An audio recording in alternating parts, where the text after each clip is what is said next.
So you live in an HOA or a condo corporation complex, and you are wondering about adding accessibility features to the most likely exterior of the unit. And how do you get that done? If we haven't met, hi, my name is Jolyn Hull. I'm a seniors real estate specialist with Schmidt Realty Group here in Edmonton, Alberta, and I help buyers and sellers who are 55 plus manage these life transitions in terms of their home. I was a past nurse, a past home care case manager, and a past retirement living manager.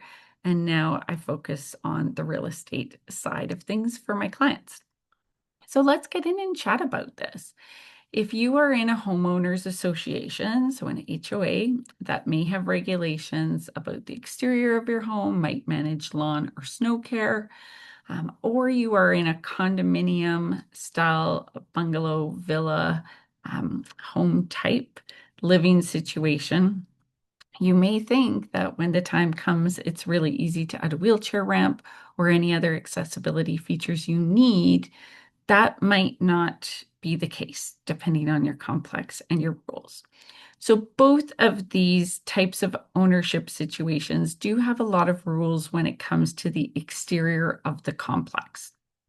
And so just because you may medically need a wheelchair ramp doesn't mean that they have to approve that, because they all have very stringent controls for the exterior of the project.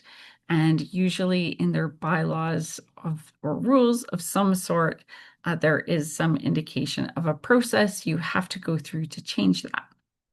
So modifications such as a wheelchair ramp or removing stairs or adding a larger landing to a front door, changing railings to be more medical grade or stronger or more suitable to hold on to, changing the types of doors you have on the exterior, widening your front door on the exterior, and even adding grab bars beside a step, inside and outside of a door that can be held onto for that step over the threshold. All of those are really common modifications we see people needing to ask permission for.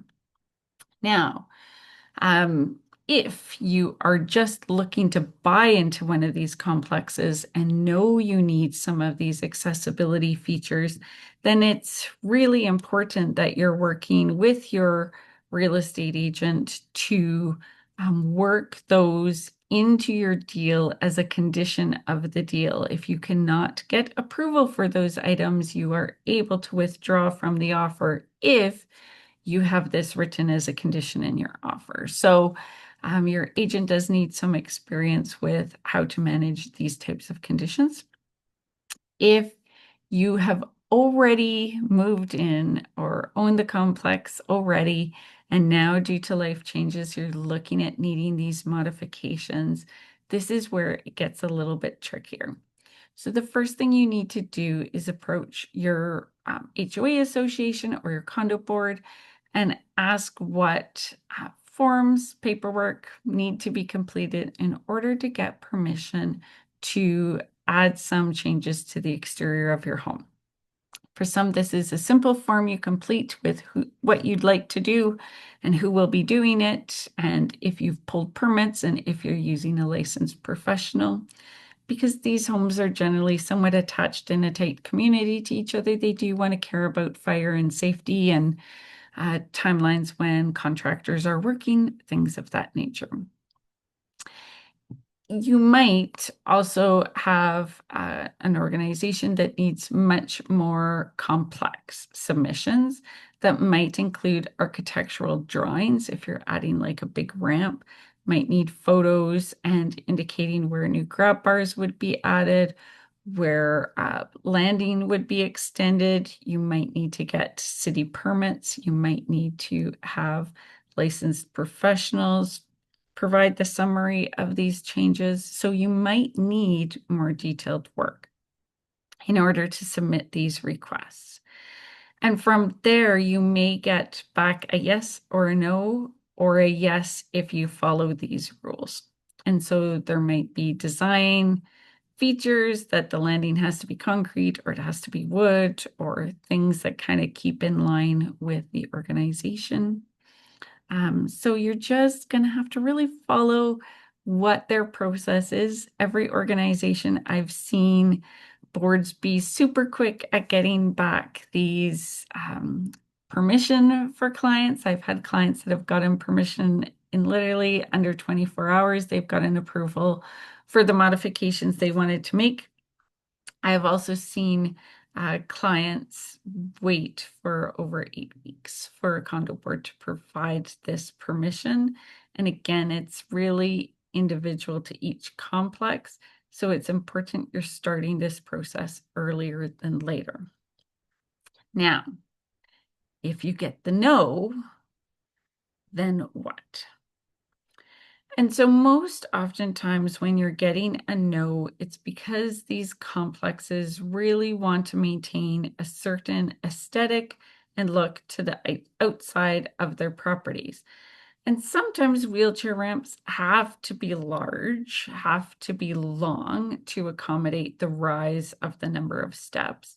And so some organizations see these as unsightly, even if medically they may be needed for you or a loved one.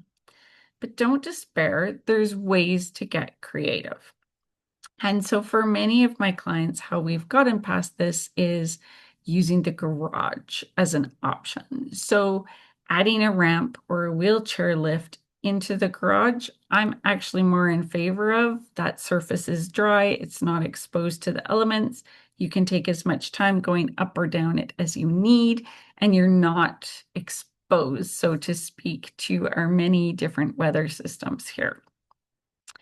When it comes to adding grab bars by a doorway or by a step or modifying railings, again, if there's an attached garage, making the modification there and that you're just going to go in and out through the big garage door and there's nothing on the exterior of the front side of your home.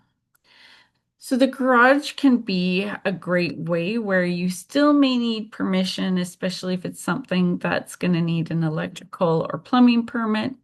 You may still need permission with your complex to prove that you're pulling permits, that you're using a licensed professional, that modifications will only be made within certain hours of the day. So you'll still most likely need to follow a process for submitting those types of modifications.